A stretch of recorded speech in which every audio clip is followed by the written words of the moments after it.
नमस्कार, जोहार झारखंड देख रहे हैं आप। आपके साथ मैं हूं शिप्रा झा। सिमडेगा में 11वीं जूनियर राष्ट्रीय महिला हॉकी चैंपियनशिप का आगाज हो गया है। मुख्यमंत्री हेमंत सोरेन ने प्रतियोगिता का औपचारिक उद्घाटन किया।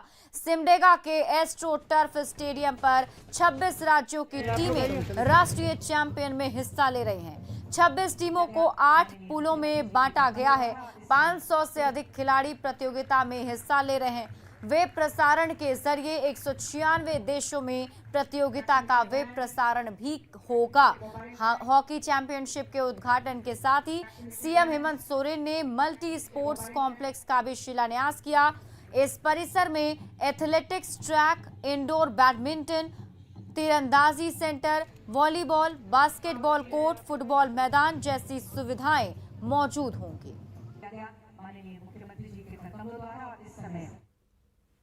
सिमडेगा में जूनियर महिला हॉकी चैंपियनशिप में झारखंड और तमिलनाडु के बीच मुकाबला जारी है। झारखंड की टीम अभी 8-1 से आगे चल रही है, यानी कि झारखंड की टीम ने अभी बढ़त बनाया हुआ है। तो सिमडेगा में जूनियर महिला हॉकी चैंपियनशिप का मुकाबला चल रहा है। आपको बता दें कि झारखंड और तमिलनाडु के बीच ये पहला मुकाबला चल रहा है और झारखंड की टीम ने 8-1 से बढ़त बना ली है। रांची के मोरहाबादी मैदान में पिछले 24 दिनों से आंदोलन कर रहे आंदोलनकारियों से पूर्व सीएम और बीजेपी के राष्ट्रीय उपाध्यक्ष रघुवर दास ने मुलाकात की और सरकार से उनकी मांगों पर फैसला लेने की मांग की है। 24 दिनों से सहायक पुलिस अस्थायी नियुक्ति, छुट्टी और वेतन वृद्धि सहित भत्ते की मांग को लेकर मोरहाबादी मैदान में आंदोलनरत हैं। कोई भी निर्णय लेती है तो राज्य की स्थिति को देखते हुए निर्णय लेती है। हमारी सरकार का निर्णय था कि झारखंड से उग्रवाद मुक्त हो, ताकि अधिक से अधिक निवेशक आए और झारखंड के हमारे बच्चे बच्चियों का, जिनका सपना था अलग राज्य होगा, हमें भी नौकरी राज्य में मिलेगी। इसी को ध्यान में रखकर सहायक पुलिस हमारी सरकार ने नियुक्त की थी और इन सहायक पुलिस को 10-10 हज़ार रुपया देकर 3 साल के बाद पुलिस की जो नियुक्ति होगी उसमें वेटेज देकर, इनको प्राथमिकता देकर सीधे इनकी नौकरी बहाल की जाएगी। घाटशिला से जेएमएम विधायक रामदास सोरेन के सरकार गिराने के लिए कथित लालच देने के आरोप पर पूर्व सीएम रघुवर दास ने हेमंत सरकार पर तंज कसा है। उन्होंने कहा कि सरकार अपनी नाकामियों से ध्यान बटाने के लिए इस तरह का शिगुफा छोड़ रही है। साथ ही सरकार को इस मामले की सीबीआई से जांच करा लेने की चुनौती दी है। परिस्थिति में अपने माननीय विधायकों को डरा के रखना चाहता है माननीय मुख्यमंत्री, और झूठा आरोप भारतीय जनता पार्टी पर लगाया जाता है। हम तो चाहते हैं सरकार चले ताकि आने वाले चुनाव आपकी जमानत जब्त हो जाए। तो ये लोगों को दिग्भ्रमित करने के लिए, सहानुभूति वोट बटोरने के लिए इस तरह के बीच बीच में सफुगा छोड़ने का काम सत्तारूढ़ दल के द्वारा ही की जा रही है।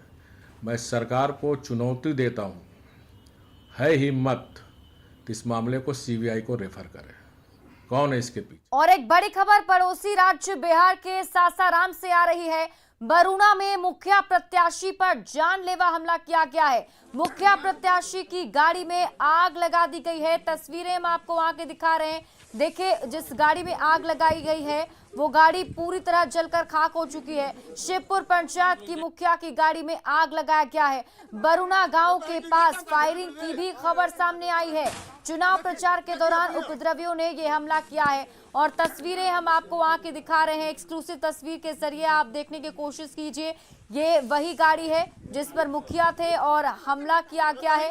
जानलेवा हमला करने की खबर सामने आ रही है। बताया जा रहा है कि उपद्रवियों ने वहां पर फायरिंग भी की है। आपको बता दें कि अभी बिहार में मतदान चल रहा है। पंचायत चुनाव को लेकर मुखिया सरकार चुनने की जो है मतदान की प्रक्रिया चल रही है और इसी बीच ये खबर सामने आई जिसमें बताया जा रहा है कि मुखिया पर जानलेवा हमला किया गया है। सासाराम से एक खबर आपको बता रहे हैं। शिवपुर पंचायत की मुखिया की गाड़ी पर हमला हुआ है।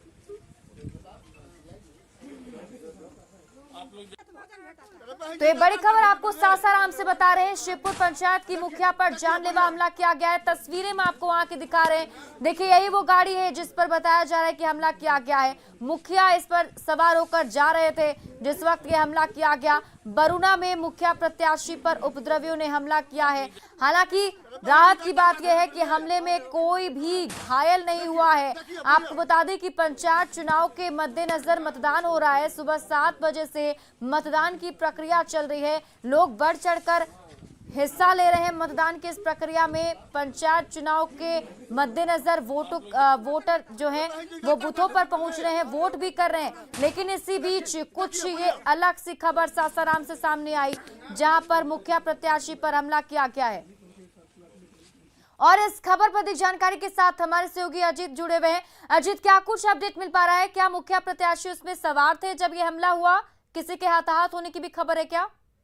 जी, चूंकि विक्रमगंज इलाके में अभी पंचायत चुनाव का प्रचार ही चल रहा है अभी, और ये प्रचार के दौरान जो है प्रत्याशी के गाड़ी पर हमला हुई है। बताया जाता है कि उस समय प्रत्याशी श्वेता सिंह अपने समर्थकों के साथ गाड़ी में ही थी, लेकिन जब वाद विवाद बढ़ा तो वो लोग गाड़ी से वहां से निकल गई और बाद में जो उपद्रवी तत्व हैं उन लोगों ने हमला किया और गाड़ी में आग लगा दी। जैसा कि सूचना मिल रही है कि फायरिंग भी हुई है, लेकिन पुलिस तमाम बिंदुओं पर ही फिलहाल कुछ भी करने से बच रही है और पूरे मामले की जांच चल रही है। जी, क्या पहले से किसी के साथ अदावत चल रही थी? कुछ इसको लेकर बता पा रहे हैं पीड़ित कि कौन हो सकता है इसके पीछे?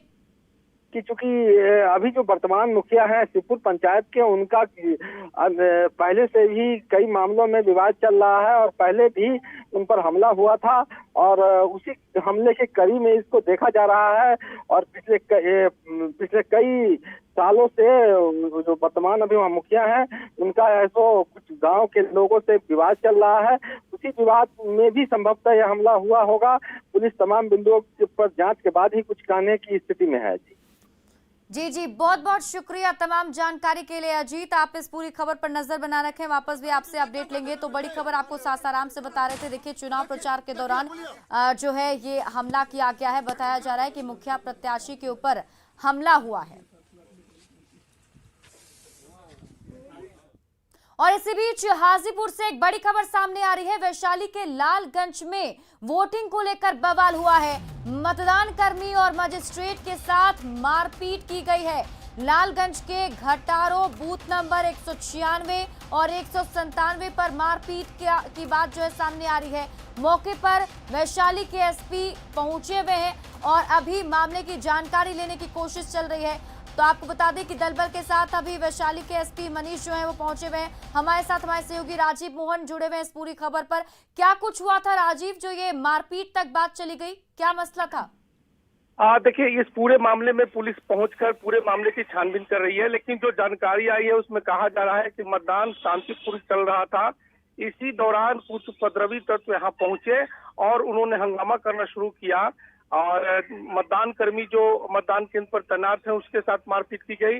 उसके अलावा जो एक मजिस्ट्रेट थे उनके साथ भी मारपीट की गई और ये सभी लोग चोटिल हुए हैं, जिसके बाद उन्हें स्थानीय अस्पताल में भर्ती कराया गया है। घटना की सूचना मिलते ही वैशाली एसपी मनीष मौके पर पहुंचे हैं और वो पूरे मामले पर नजर बनाए हुए हैं। उनका कहना है कि जो उपद्रवी तत्व थे वो चूंकि पुलिस की चौकसी थी इस मतदान केंद्र पर, तो वो जो उपद्रवी तत्व थे वो कुछ गड़बड़ी करना चाहते थे, यानी उनकी मंशा बोगस वोटिंग करने की थी। तो बोगस वोटिंग करने की मंशा से हंगामा किया गया है, ये पुलिस का कहना है। और जो स्थानीय लोग हैं उनका कहना है कि वहां पे अचानक करीब 15 से 20 लोग आए 2 गाड़ियों से सवार होकर और मतदान केंद्र के पास पहुंच के हंगामा करने लगे। तो इस तरह की वारदात हुई है और ये दोपहर बाद जब शांतिपूर्ण मतदान चल रहा था और वहां बूथ पे जो है मतदान बिल्कुल शांतिपूर्ण तरीके से चल रहा था, लेकिन अचानक ये हंगामा किया गया है। तो इस तरह की घटना आई है और उसके बाद कुछ उपद्रवी तत्वों को पुलिस ने हिरासत में भी लिया है और उसके बाद लगातार छापेमारी चल रही है। बहुत बहुत शुक्रिया राजीव तमाम जानकारी के लिए। और अब बात साहेबगंज की। साहेबगंज में गुमानी नदी के बढ़े जलस्तर का असर भी दिख रहा है। बरहड़वा प्रखंड क्षेत्र के हरिहरा गांव के पास बरहड़वा पाकुड़ पथ पर गुमानी नदी का पानी चढ़ गया है। इस रोड पर लगभग 2 से 3 फीट पानी बह रहा है, जिससे लोगों को काफी परेशानी का सामना करना पड़ रहा है। लगातार भारी बारिश के कारण हालात और बिगड़ने के आसार हैं। बरहड़वा पाकुड़ रोड पर बढ़े जलस्तर का जायजा लिया साहेबगंज संवाददाता मिथिलेश कुमार सिंह ने। लगातार हो रही बारिश के बाद गुमानी नदी के किनारे बसे गांवों में बाढ़ जैसे हालात पैदा हो गए हैं। अभी मैं मौजूद हूं बरहड़वा पाकुड़ पथ पर, और इस पथ पर हरिहरा गांव के पास गुमानी नदी का पानी लगभग 1 किलोमीटर क्षेत्र में बह रहा है। बारिश अभी थमा नहीं है। आज तीसरे दिन भी सुबह से रुक रुक कर काफ़ी तेज़ बारिश हो रही है, और यही स्थिति रही तो हालात और ख़राब हो सकते हैं। बहुत कठिनाई का सामना करना पड़ रहा है। सामने पानी है और हम लोग को काम में भी जाना है, बहुत दिक्कत हो रहा है। कहाँ जाना आपको? जाना है कोटाल पोखर, गगन पहाड़ी जाएंगे। यहाँ का हालात बहुत ही ख़राब है। यहाँ रोड में तो पानी है, बाकी यहाँ का लगभग 50 ऐसे घर है जो कि सबों के घर में क्या है पानी घुस गया है, जिसमें खाना पकाने का जो चूल्हा था वो भीग गया है, जिसमें बहुत सारे कठिनाई का सामना पड़ रहा है यहाँ के वासियों का। तो सरकार से निवेदन है, या फिर यहाँ के विधायक सह ग्रामीण विकास मंत्री से आवेदन है कि ऐसा निदान करे जिससे कि हमेशा के लिए यहाँ के ग्रामवासी, यहाँ के वासी समाधान निकल पाए। कल दोपहर में गुमानी बराज का पानी अचानक खोल दिया गया।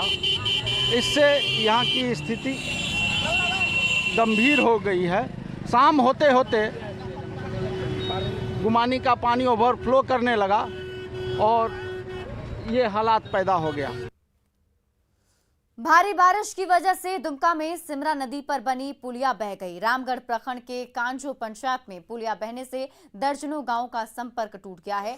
कुरु वाकिता गोविंदपुर कुरमा हाट प्रधानमंत्री ग्राम सड़क योजना के बीच ये पुल बना था। पुल बहने से हजारों लोगों को परेशानी का सामना करना पड़ रहा है। वहीं सब्जियों को मंडी तक पहुंचाने के लिए किसानों को 20 किलोमीटर की अतिरिक्त दूरी तय करनी पड़ सकती है।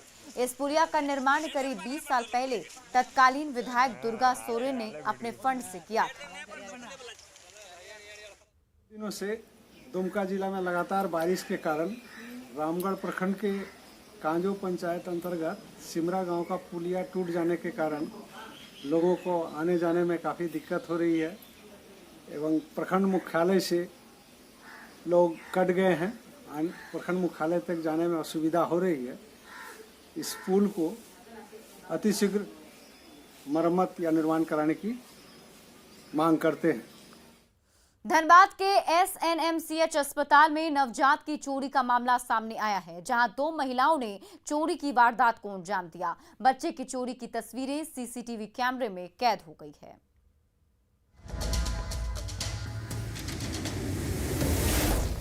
पीली साड़ी में सधे हुए कदमों से धीरे धीरे आगे बढ़ रही ये महिला कोई और नहीं बल्कि एक बच्चा चोर है।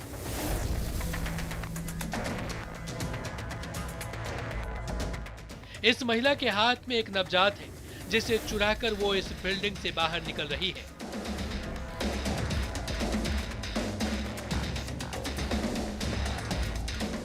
बच्चा चोरी की ये तस्वीर SNMCH की है, जिसके CCTV कैमरे में बच्चा चोरी की तस्वीरें कैद हो गई है।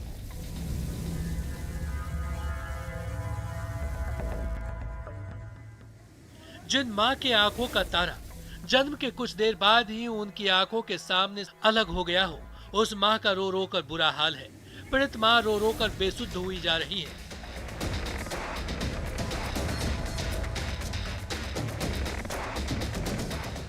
इस घटना ने अस्पताल की सुरक्षा व्यवस्था पर गंभीर सवाल खड़े कर दिए हैं। सवाल उठता है कि आखिर अस्पताल के सुरक्षाकर्मी और स्टाफ क्या करते हैं? उनकी मौजूदगी में अस्पताल से बच्चे की चोरी कैसे हो जाती है?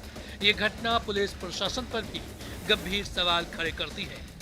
धनबाद से न्यूज़ 18 के लिए संजय गुप्ता की रिपोर्ट। गुमला में जंगली हाथियों ने एक बार फिर लोगों को डरा दिया है। जंगली हाथियों ने खेत में लगी फसलों को रौंद दिया। इलाके में हाथियों के कारण लोगों का जीना दूभर हो गया है।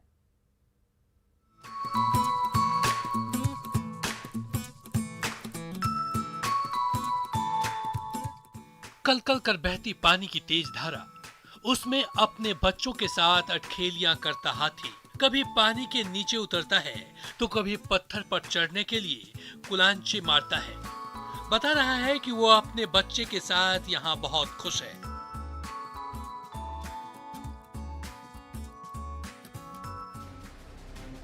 वहीं दूसरी ओर इलाके के किसान दुखी हैं क्योंकि उनकी फसलें पूरी तरह तबाह हो चुकी है।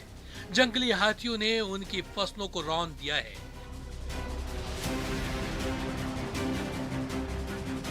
किसान जब अपने घरों में सोए हुए थे तभी जंगली हाथी खेतों में उनकी फसलों को रौंद रहे थे। देखते ही देखते उनकी साल भर की कमाई मिट्टी में मिल गई।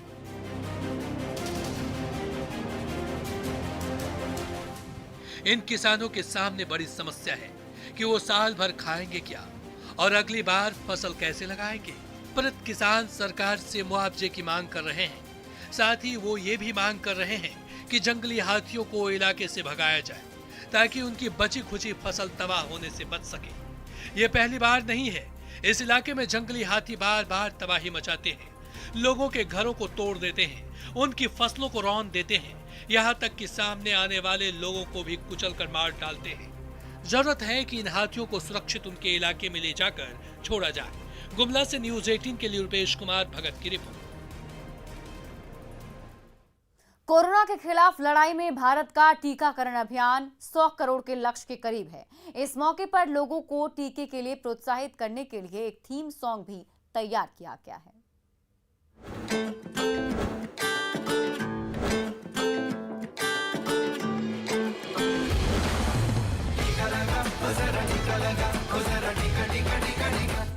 भारत का टीकाकरण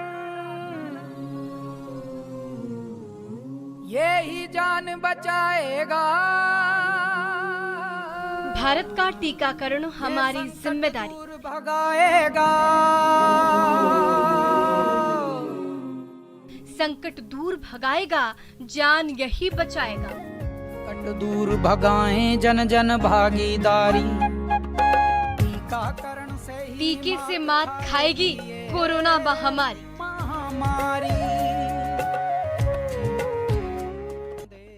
विराट विशाल भारत का टीका संदेश। टीके से बचेगा देश, टीके से। क्योंकि टीका है संजीवनी, आपने लगवाया। दुनिया भर में भारत का कोरोना टीकाकरण अभियान मिसाल बन चुका है और हम 100 करोड़ टीके के लक्ष्य तक पहुंच रहे हैं। इस मौके पर केंद्रीय स्वास्थ्य मंत्रालय ने कोरोना टीकाकरण को लेकर एक थीम सॉन्ग तैयार किया।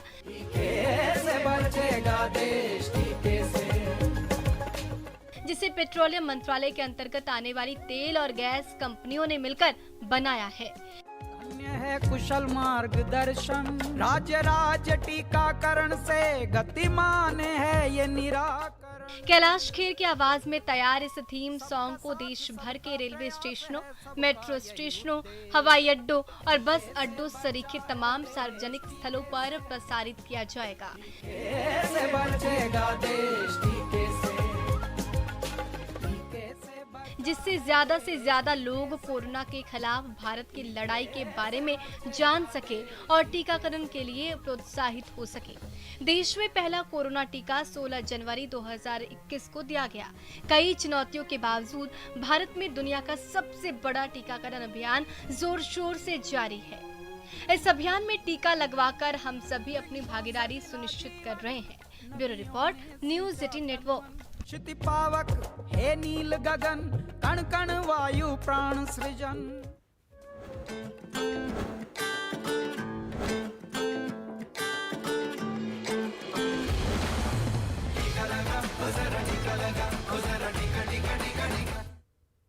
और फिलहाल इस बुलेटिन में अभी के लिए बस इतना ही, लेकिन न्यूज़ 18 बिहार झारखंड पर खबरों का सिलसिला लगातार जारी।